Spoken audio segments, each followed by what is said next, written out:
திமுக வந்து அரசியல் கட்சியில் வந்து ஐயா பேராசிரியர் அன்பழகன் முன்னாடிலாம் பேசியிருக்காரு. ஒரு அரசியல் கட்சி மக்களை ஈர்க்கிறதுல இல்லை மக்களை கவர்றதுல என்ன தப்புன்னாரு. அதனால் கடவுள் இருக்கிறாரா இல்லைன்னு தெரியல, பட் ஆனால் காசை கடவுளாக கும்புற ஊர் தானே இது. இன்னும் ஒரு 5000 ரூபா போட்டால் கூட்டணியே வேணாம். ஒரு கடன் வாங்குறாரு, இல்லை ஏதோ நோட் அடிக்கிறாங்க, ஏதோ பண்ணுறாங்க இப்போ அரசாங்கத்தில். இன்னும் ஒரு 5000 ரூபா இல்லை ஒரு 10000 ரூபா போட்டால் கால் மேலே கால் போட்டுன்னு ராகுல் காந்திக்கு சீட்டு வேணும்னா வந்து அறிவாலயத்தில் வாங்கிட்டு போக சொல்லுவாங்க, செய்வாங்க. தேர்தலில் ஒரு பெரிய இம்பேக்ட் கொடுக்கும்னு நம்புகிறாங்களா? அது சாத்தியப்படுமா? அது இம்பேக்ட் கொடுக்குதோ இல்லையோ அதிருப்தியை குறைக்கும். இம்பேக்ட்ன்றது வந்து எப்படின்னா உங்களுக்கு ஷுவராக ரிசல்ட் எடுக்கிறது இம்பேக்ட். அதிருப்தியை குறைக்கிறது அப்படின்னா என்னென்னா, அந்த ஒரு வேளை இப்போ திமுக மீது கோவம் இருக்குது, சட்டம் ஒழுங்கு பிரச்சனை சரியில்லை, இல்லை எங்கன்னா எம்எல்ஏ வந்து எடா குணம் பண்ணிக்கார் அப்படின்னா அதை வந்து முதல்வர் என்ன பண்ணுறாரு, அவரோட அந்த முகத்தை வைத்து அவரோட அந்த திட்டத்தை வைத்து அதை அணைக்கிறார், அதை சரி செய்கிறார். அதை நான் அப்படி தான் பார்க்குறேன். அப்போ அதை ஆன்டி இன்கம்பன்ஸை கட்டுறேன். அந்த வகையில் அது திமுகவுக்கு உதவி. பரவாயில்ல, சுற்றி இருக்கிறது சரியில்லைனாலும் ஏதோ ஸ்டாலின் செய்கிறாங்க. திமுக இதே ரேஞ்சில் போகுதுன்னு வச்சுக்கோங்களேன், திமுகவுக்கு கூட்டணியே தேவைப்படாது. விஜய் அவர்கள்லாம் ஒரு ஃபேக்டரி கிடையாது. அதாவது அதிமுக கடந்த ஒரு 15 நாளாக விஜய் அவர்களை பேயடி தர்மடி விமர்சனத்தில், திமுகவில் விமர்சனம்லாம் எதுவுமே பண்ணல. இந்த இவர் சொன்னார்ல பாம்பு, அது கிடையாது. நேற்று போட்டாங்க பாருங்கள் 5000 ரூபா பணம், அதுதான் பாம்பு தாவேக்காக. நேற்று விஜயோட பிரச்சாரம் சேலத்தில் பேச்சு அது பெருசாக எடுபடலையே. 5000 ரூபா பணம் தானே எடுபட்டுது. இல்லை, விஜய் சொன்னது கரெக்டு தாங்கிறீங்க. விஜயோடைய அச்சத்தினால தான் கொடுத்துரு. சரி, நீங்களும் எதனா கொடுங்க. அப்போது சரி 5000 ரூபா கொடுங்க வேணாம், நீங்கள் எதனா பண்ணுங்கள், இல்லை நீங்கள் எதனா அறிவிங்க சார். அதாவது அவருக்கு உண்டான ஆட்டத்தை ஆடி காட்டுறாரு, நீங்கள் உங்களுக்கு உண்டான ஆட்டத்தை ஆடி காட்டுங்க. அதான் அவருடைய அச்சத்தினால சொல்கிறார். இவ்வளோ கோடை காலம் வந்துச்சு, அதெல்லாம் கொடுக்கல. சரி, போன 2021 இவர் தேர்தல்லையே இல்லை, அரசியல்லையே இல்லை. அப்போ 1000 ரூபாய் கொடுத்தாங்க, அறிவித்தாங்க. அது யாருக்கு? விஜய்க்கு பயந்து கொடுத்தாரா, இல்லை எடப்பாடி பழனிசாமிக்கு பயந்து கொடுத்தாரா? லிபர்டி தமிழ் நேயர்களுக்கு வணக்கம். இன்றைய நேர்காணலில் நாம் சந்திக்க இருப்பவர் பத்திரிகையாளர் கோட்டீஸ்வரன் அவர்கள். வணக்கம் சார். வணக்கம். நேயர்களுக்கு அன்பு வணக்கம். திமுக தொடர்ச்சியாக பல்வேறு மாநாடுகளை போடுறாங்க, தேர்தல் வேகத்தை கூட்டுறாங்க. திடீர்னு அதிகாலையில் 5000 ரூபாய் போட்டு பிப்ரவரி, மார்ச், ஏப்ரல் இந்த மாதத்துக்கு, அப்புறம் கோடை மாதத்துக்கு 2000 ரூபான்னு சொல்லி போட்டிருக்கிறாங்க.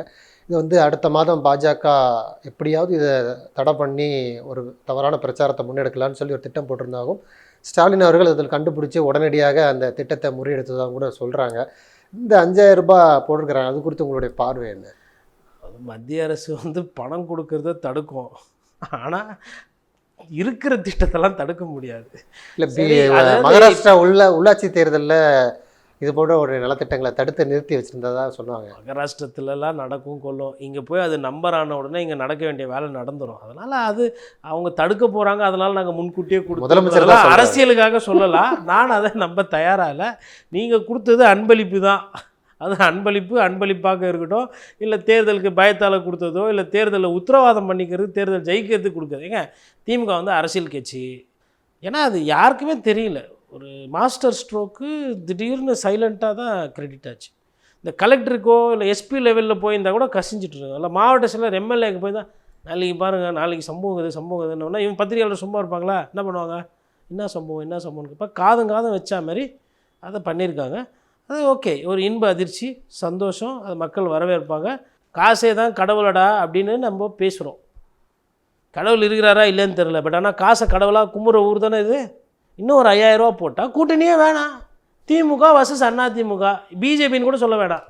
அந்த இப்போது திமுக தலைவர் எதுக்கு என்டிஏ பிஜேபி சொல்கிறாரு? டார்கெட் கொஞ்சம் ஈஸியாக இருக்கணும். அதிமுகனா அது எலெக்ஷன் டஃப் ஆகிடும். இன்னும் ஒரு 5000 ரூபா போடுறாருன்னு வச்சுக்கோங்களேன் அக்கௌண்ட்டில், அவர் கடன் வாங்குறாரு, இல்லை ஏதோ நோட் அடிக்கிறாங்க, ஏதோ பண்ணுறாங்க இப்போ அரசாங்கத்தில்.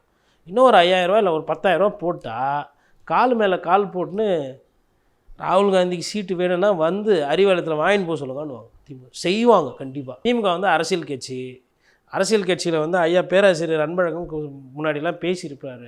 ஒரு அரசியல் கட்சி மக்களை ஈர்க்கிறதுல இல்லை மக்களை கவர்றதுல என்ன தப்புன்னுவார். அதனால் அவங்க சொல்கிற அந்த கதைகள் இருக்குது இல்லைங்களா, பாஜகனால நாங்கள் பயந்து கொடுத்தோம் அப்படின்லாம் இல்லை. பாஜகவால் பயந்து கொடுக்கணும்னா நீங்கள் மாதம் கொடுக்கணும், ஏன்னா பாஜக எதையுமே செய்யாது, அப்போ நீங்கள் தான் செய்யணும்.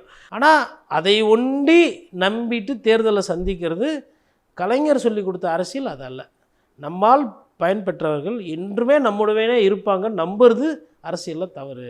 நம்மளோட உழைப்பை வந்து தொடர்ந்து பண்ணணும்னு வர அதுதான் அவங்களுக்கு அது பதிலாக இருக்கும். தேர்தல் நேரத்தில் சொன்னால் அது வெளிப்படையாக அப்படி இருக்குமே, பேசுபொருள் ஆகிடுமேன்ற மாதிரி அதற்கு ஒரு கதை ஒன்று சொல்லி ஒரு இது பண்ணி, ஏன்னா கோர்ட்டுக்கு என்ன வேறு, அதாவது 1000 ரூபா போகிற திட்டத்தெல்லாம் நீங்கள் நிறுத்த முடியாது. இப்போ முதியோர் தொகை இருக்குது, இளம் பெண்கள் கணவனால் கைவிடப்பட்டவங்க அது மாதிரிலாம் இருக்குது, மாற்றுத்திறனாளிக்கெல்லாம் பணம் போகுது. ஆனால் அந்த தேர்தல் வருதுன்றதுக்கோசரம் நிறுத்த முடியாது, அது தப்பாகிடும். ஆன்கோயிங் ஸ்கீம் வந்து கண்டினியூ ஆகும். உதாரணத்துக்கு ஒரு சில நேரங்களில் சாலைகளே போடப்பட்டு இருக்கிறது தேர்தல் நேரத்தில்.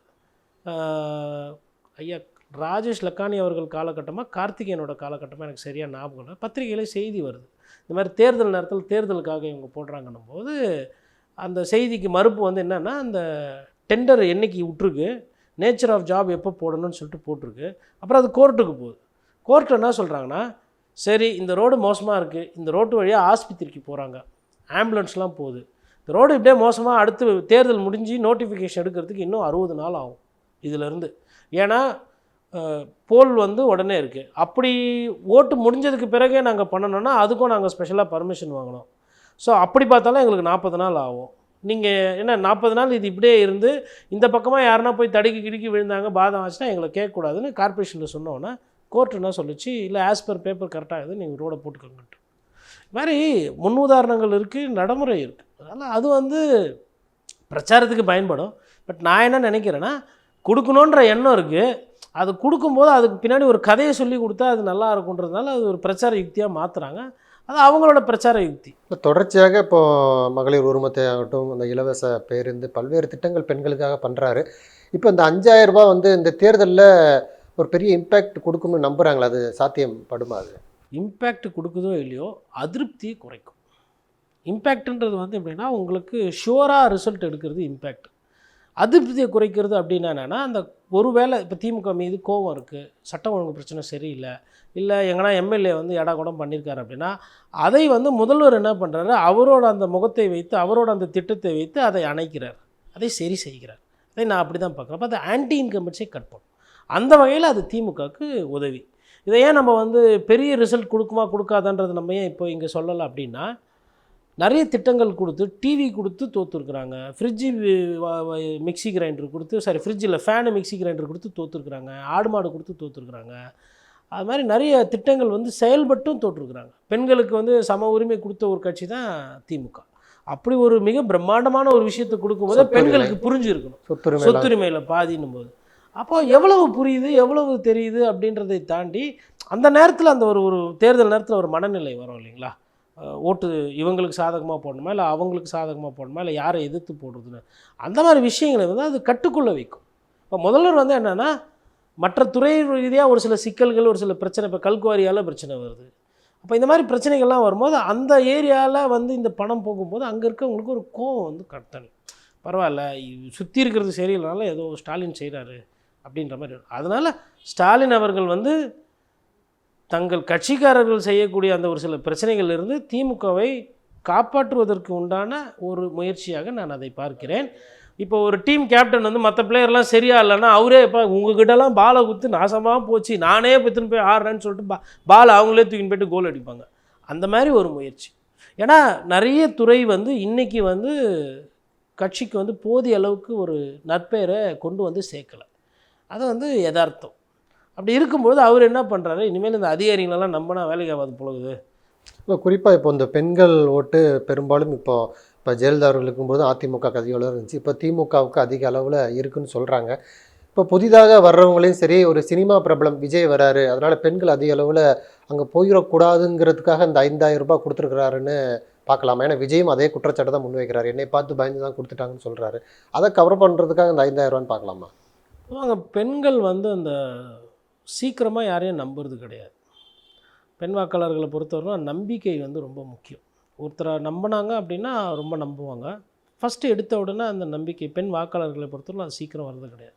அதனால் பெண்கள் ஓட்டு வந்து சம்டைம்ஸ் வந்து எலக்டோரல் பாலிட்டிக்ஸில் டெசிஷன் மாற்றி விடும். அந்த ஒரு பயம் வந்து எல்லா கட்சியினருக்குமே உண்டு. ஆனால் இங்கே விஜய் அவர்கள் வந்ததுக்கப்புறம் பார்த்திங்கன்னா பெண்கள் மத்தியில் விஜய் வந்து ஒரு பேசு பொருளாக இருக்கார். ஏன்னா சினிமா மோகன்றது வந்து ஆண்களுக்கும் உண்டு, பெண்களுக்கும் உண்டு. பட் பெண்கள் வந்து அதை வந்து பார்க்குறாங்க. விஜய் அவங்களுக்கு தெரியும். இப்போது ஆண் வேட்பாளருக்கு எது ஆண்கள்கிட்ட போய்ட்டு அட்லீஸ்ட் உங்கள் கவுன்சிலர் யார், இல்லை எம்எல்ஏ யார் அப்படின்னா ஏதோ 10ல் ஒரு 2-3 பேர் வந்து எனக்கு எம்எல்ஏ தெரியும், பேர் தெரியும்னு சொல்லுவாங்க. நீங்கள் பெண்கள்கிட்ட போய் கேட்டால் சிரிச்சிட்டு அதெல்லாம் தெரியாதுங்க அப்படின்ட்டு போயிடுவாங்க. ஆனால் விஜய் அப்படின்னா தெரியும் அப்படின்வாங்க. அப்போ இது மாதிரி இருக்குது. அப்போ இதை எப்படி சரி செய்கிறது அப்படின்னும் போது யோசிக்கும் போது விஜய் அவர்களால் பெண்கள் ஓட்டு பிரியறதுன்றது ஓரளவுக்கு உண்மை தான். அப்போது எல்லாருக்கும் தான் நான் சேர்த்து அரசியல் பண்ணணும். அதனால் அது விஜய் அவர்கள் அந்த ஓட்டில் வாக்கு வங்கியில் கை வைக்கக்கூடாது அப்படின்னு முதல்வர் ஸ்டாலின் முடிவு எடுக்கிறாரு. இப்போ விஜய் சொன்னது கரெக்டு தாங்கிறீங்க. விஜயோடைய அச்சத்தினால தான் கொடுத்துருங்க. சரி, நீங்களும் எதனா கொடுங்க. அப்போது சரி 5000 ரூபா கொடுங்க வேணாம், நீங்கள் எதனா பண்ணுங்கள், இல்லை நீங்கள் எதனா அறிவிங்க சார். அதாவது அவருக்கு உண்டான ஆட்டத்தை ஆடி காட்டுறாரு, நீங்கள் உங்களுக்கு உண்டான ஆட்டத்தை ஆடி காட்டுங்க. அதான் அவருடைய அச்சத்தினால சொல்கிறார். இவ்வளோ கோடை காலம் வந்துச்சு, அதெல்லாம் கொடுக்கல, இப்போ கொடுக்குறீங்க. என்னை போன 2021 இவர் தேர்தல்லையே இல்லை, அரசியல்லையே இல்லை. அப்போ 1000 ரூபா கொடுத்தாங்க, அறிவித்தது 1000 ரூபா அண்ணா பிறந்த நாளுக்கு கொடுக்கப்படும் சொல்லி சொன்னாங்க. அது யாருக்கு? விஜய்க்கு பயந்து கொடுத்தாரா, இல்லை எடப்பாடி பழனிசாமிக்கு பயந்து கொடுத்தாரா? எதுக்கு கொடுக்குறாங்க? என் கட்சி ஜெயிக்கணும்னு கொடுக்குறாங்க. ஃபஸ்ட்டு என்ன, நான் ஜெயிக்கணும்னு பண்ணுறது. உங்களுக்கு பயப்படுறாங்க நீங்கள் நினச்சிக்கலாம். அதனுடைய உண்மைத்தன்மை என்ன? எதுக்கு வந்து ஒரு வாக்காளர்களுக்கு வந்து இருட்டில் காசு கொடுக்குறாங்க, இல்லை வந்து வாக்காளர்களுக்கு காலையில் வந்துட்டு நோட்டு பேப்பர்லேயோ இல்லை பால் பாக்கெட்லேயோ வச்சு எதுக்கு ஓட்டு கொடுக்குறாங்க? ஜனநாயகத்தை பாழ்படுத்தணும், நாட்டில் லஞ்ச லாவண்யம் பெருகணும், ஊழல் பெருகணும், இதை இப்படியும் பேசலாம். இல்லை நான் கொள்ளையடிக்கணும் அப்படியும் பேசலாம். ஆனால் அதனுடைய அடிப்படை என்ன? நான் ஜெயிக்கணும், நான் வெற்றி பெறணும், அதுதான் ஃபஸ்ட்டு. அப்போ முதல்வர் ஸ்டாலின் அவர்கள் பண்ணுறது வந்து அவர் அந்த கட்சி ஜெயிக்கணுன்றதுக்கு அவர் முயற்சி எடுக்கிறாரு. உங்கள் கட்சி தாவேகா ஜெயிக்கிறதுக்கு நீங்கள் என்ன முயற்சி எடுக்கிறீங்க? இப்போது பேச்சுக்கு எல்லா காட்சியும் விட்டுட்டார் விஜய். இப்போ விஜய் ஒரு வேளை ஒரு கூட்டணி வச்சுருந்தாருன்னா அப்போ அது ஒரு பிம்பம் வந்து ஸ்ட்ராங்காக இருந்திருக்கும். நீங்கள் 5000 10,000 எது கொடுத்தாலும் செட் ஆகுமான்னு தெரியாது. இப்போ நான் சொல்கிறேன், திமுக இதே ரேஞ்சில் போகுதுன்னு வச்சுக்கோங்களேன், திமுகவுக்கு கூட்டணியே தேவைப்படாது இந்த தேர்தலை சமாளிக்கிறது. விஜய் அவர்கள்லாம் ஒரு ஃபேக்டரே கிடையாது. அதாவது அதிமுக கடந்த ஒரு 15 நாளாக விஜய் அவர்களை பேயடி தர்மடி விமர்சனத்தில் கருப்பு பணம் வச்சுன்னுக்கிற, பிளாக் டிக்கெட்டு விற்றுருக்கிறீங்க, நீங்கள்லாம் எம்ஜிஆரா, நீங்கள் அம்மையார் ஜெயலலிதா பற்றி பேசலாமா, அம்மையார்கிட்ட நீங்கள் எப்படி கை கட்டினீங்க, உங்கள் படத்துக்கு எவ்வளோ யாசகம் கேட்டீங்க, உங்கள் படத்துக்கு எப்படி பர்மிஷன் வாங்கி கொடுத்தோம், உங்கள் படத்தை உங்களால் ரிலீஸ் பண்ண முடியாமல் ரிலீஸ் பண்ணி கொடுத்தது நாங்கள், வச்சு டாராக ஆக்கி ஃபுல்லாக குழக்குழன்னு ஆக்கி விட்டாங்க. திமுகவில் விமர்சனம்லாம் எதுவுமே பண்ணல. அந்த இவர் சொன்னார்ல பாம்பு, அது கிடையாது. நேற்று போட்டாங்க பாருங்கள் 5000 ரூபா பணம், அதுதான் பாம்பு தாவேக்காவுக்கு. தாவேக்கா நாங்கள் பார்த்துக்கிறோம், மெயின் பிளேயர் நாங்கள் ஆடிக்கிறோம், இப்போ வெயிட் அண்ட் சி அப்படின்ற மாதிரி அந்த 5000 ரூபா பணம் போட்டு விஜய் அவரோட பிரச்சாரத்தை நேற்று ஸ்டாப் பண்ணிடுச்சு. நேற்று விஜயோட பிரச்சாரம் சேலத்தில் பேச்சு அது பெருசாக எடுபடலையே, 5000 ரூபா பணம் தானே எடுபட்டுது. அதற்கு எடப்பாடி பழனிசாமி சொல்கிறாரு தோல்வி பயம்னு. அது பிரச்சார ரீதியாக எதிர்க்கிறார். அதை இவரும் பேசுகிறாரு. பட் ஆனால் இவர் சொன்ன பாம்பு வேறு, அவங்க போட்டது வேறு. அப்போது ஒரு அரசியலில் வந்து அந்த புரிதல் பக்குவம் அது ஒரு தொடர் ஓட்டப்பந்தயம். இப்போ குறிப்பாக இப்போ கடந்த தேர்தலில் இப்போ 1000 ரூபாங்கிறது ஒரு பெரிய இம்பேக்டை ஏற்படுத்துச்சு. ஏன்னா முதல்வர் கொடுக்குறேன்னாரு, எடப்பாடி சொன்னார் அதற்கு சாத்தியமே இல்லைன்னு தான் சொன்னார். இப்போ வந்து எடப்பாடி வாண்டடாகவே 2000 ரூபா நாங்கள் தாரோன்னு சொன்னார். ஆனால் ஸ்டாலின் அவர்கள் 5000 ரூபா போட்டு 2026 தேர்தலுக்கான முதல் வாக்குறுதி நான் அடுத்த வந்தேன்னா 2000 ரூபா தருவேன்னு ரொம்ப உறுதியாக சொல்கிறாரு. இது அதிமுகவுக்கு இந்த தேர்தலில் மிகப்பெரிய பின்னடைவாக பார்க்கலாமா? அதிமுகவுக்கு பின்னடைவோ இல்லையோ மக்களுக்கு சந்தோஷம். நம்ம வந்து அரசியல் கட்சிகளை விட மக்களுக்கு எது தேவை, மக்களுக்கு எது புரியுது அப்படின்றதான் பார்க்கணும். இது அதிமுகவுக்கு பின்னடைவு அப்படின்னு பார்க்க போனால், அதிமுக ஒரு வேளை நாளைக்கு வந்து அவங்க இன்னும் தேர்தல் மேனிஃபெஸ்டோ வரல, அதில் என்ன வருதுன்னு அவரும் 2000 ரூபா கொடுத்துருக்காரு, அவரும் 2000 ரூபா தரேன்றார். அப்போ எனக்கு என்னன்னா 2000 ரூபா கன்ஃபார்மு யார் வந்தாலும், அது ஒரு நல்ல விஷயம். இப்போ அதிமுகவுக்கு வந்து இந்த ரவுண்டில் வந்து இந்த 5000 ரூபா கொடுத்தது வந்து ஒரு பின்னடைவு தான். இது நான் அதனால தான் சொல்கிறேன். அதாவதுங்க, இந்த 2 கட்சிகளும் எப்படி கட்டமைக்கிறாங்கன்னா, ஃபஸ்ட்டே வந்து ஒரு 181 தொகுதி வந்து எடப்பாடி பழனிசாமி போய் பிரச்சாரத்தை முடிச்சிடுறாரு. அது அவங்க சைடில் இருக்கிற அவங்களால முடிஞ்ச ஒரு முக்கியமான விஷயம். 2வது நாமினேஷன்லாம் வாங்கிட்டு அந்த ப்ராசஸை செட் பண்ணிட்டாங்க. இப்போ இதே திமுக எடுத்திங்கன்னா ஒரு பிரம்மாண்ட பெரிய கூட்டணி அப்படியே இன்டாக்டாக இருக்குது. இந்த நொடி வரலாம் அது உடையலை. அது முதல்வர் அவர்களுக்கு கிடைக்கிற ஒரு வெற்றி. 2வது பார்த்திங்கன்னா, இந்த ஸ்கீம்ஸை எந்த அளவுக்கு தள்ள முடியுமோ ஸ்டாலின் அவர்கள் தள்ளிட்டு போகிறார். இந்த பொங்கலுக்கு காசு கொடுத்ததாகட்டும், கிட்டத்தட்ட 9000 ரூபா கணக்கு வருதுன்றாங்க ஒரு 50 நாளில். அப்போ இதெல்லாம் வந்து ஸ்டாலின் அவர்கள் முன்னிருந்து அவர் தள்ளுறாரு. அப்புறம் அதே மாதிரி அதிமுகவை பொறுத்தவரையிலும் பார்த்திங்கன்னா, பூத் லெவலில் ஆளை போட்டு இந்த வேலைகளாக இருக்கிறாங்க. திமுக ஆல்ரெடி பூத் லெவலில் ஆளை போட்டு வேலை பார்த்துட்ருக்காங்க. ஒரு சைடு காங்கிரஸ் கட்சியால் நெருக்கடி அது போன்ற விஷயங்கள் வந்தாலும் இல்லை பாஜகவுக்கு ஒரு சில நெருக்கடிகள் முன்னாடி அதிமுகவுக்கு இருந்தாலும் இந்த 2 திராவிட கட்சிகள் இந்த தேர்தல் வேலையோ இல்லை என்னென்ன செய்யணுமோ கீழே அதில் வந்து குறை வைக்கிறதில்ல. அப்போ ஒரு ரவுண்டில் இவங்க ஜெயிக்கிறாங்க, ஒரு ரவுண்டில் அவங்க ஜெயிக்கிறாங்க, மாறி மாறி மாறி மாறி போகுது. இதில் விஜய் அவர்கள் தான் என்ன பண்ணுறாருன்னா, இல்லை நான் இருக்கிறன்ற மாதிரி அவராக வாலண்டரியாக அரசியல் பண்ணுறாரு. அதான் சொல்கிறாரு, காசு கொடுத்தா வாங்குங்க, வாங்கிட்டு அவங்க காதில் விசில் அடிச்சு ஐயா விஜயகாந்த் இதை விட கோபமாக உச்சமாக சொல்லிலாம் இருக்கிறார். காசு வாங்கினாங்க, பெற்றாங்க, ஆனால் விஜயகாந்துக்கு ஓட்டு போடல. இதுதான் நிதர்சனமான உண்மை. அப்போ வெறும் இந்த மாதிரி வாக்கியம் சொல்லிட்டா வேண்டி ஓட்டு போடுவாங்கன்றது கிடையாது. அதே மாதிரி காசு கொடுத்துட்டாலும் ஓட்டு போடுவாங்கன்னு கிடையாது. காசே கொடுக்காமலும் ஜெயிச்ச வரலாறு இங்கே இருக்குது. உதாரணம் பிடிஆர் பழனிவேல் தியாகராஜன். இதை செஞ்சுட்டேன், இதனால் நான் கண்டிப்பாக ஜெயிச்சிருவேன் அப்படின்னு சொன்னால் உங்களோட அரசியல் தோல்வி அங்கே ஆரம்பிக்குது. அரசியல் வந்து ஒரு தொகுதியில் வெற்றி பெறுதுன்றது அது வந்து பயங்கரமான ஒரு பொலிட்டிக்கல் சயின்ஸ். அதில் நிறைய காரணிகள், நிறைய கருத்துக்கள், உள்குத்து, நேர் அரசியல், மறைமுகமான அரசியல் எல்லாம் கலந்துருக்கும். சாதி விளையாடும், மதம் விளையாடும், பணம் விளையாடும், துரோகம் விளையாடும். அப்படி இருக்கும் பொழுது ஒரே ஒரு விஷயத்தை வைத்து தேர்தலோட வெற்றி தோல்வியெல்லாம் கணிக்கவே முடியாது. தொகுதிக்கு தொகுதி மாறும். நன்றி. நிறைய நல்ல பயனுள்ள தகவல்களை நேரில் சொல்லியிருக்கீங்க. உங்களுடைய நேரத்துக்கு மிக்க நன்றி. நன்றி.